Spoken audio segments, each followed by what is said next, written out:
Bakit nga ba hindi na itinuturing na bonus round si Zilong sa EXP lane pagkatapos ma-release ng bagong item na Great Dragon Spear sa high-rank games ngayon? Si Zilong ay isang fighter assassin hero na may out-of-the-ordinary skill set dahil sa kanyang kakayahan makapag-deal ng damage, chase, speed up, at makapag-reduce ng armor ng kalaban.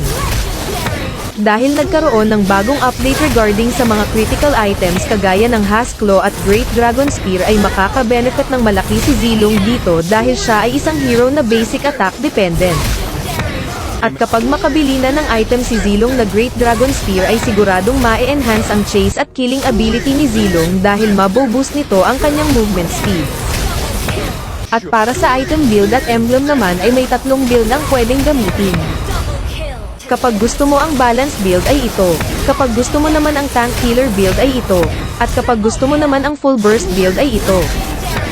Kaya kung natapos mo ang video na ito ay pwede ba kita maging supporter kahit wala akong maibigay na skin at puro tutorial at entertainment lang ang maibibigay ko sa iyo. Kaya hindi pa rin maiiwasan ang katanungan na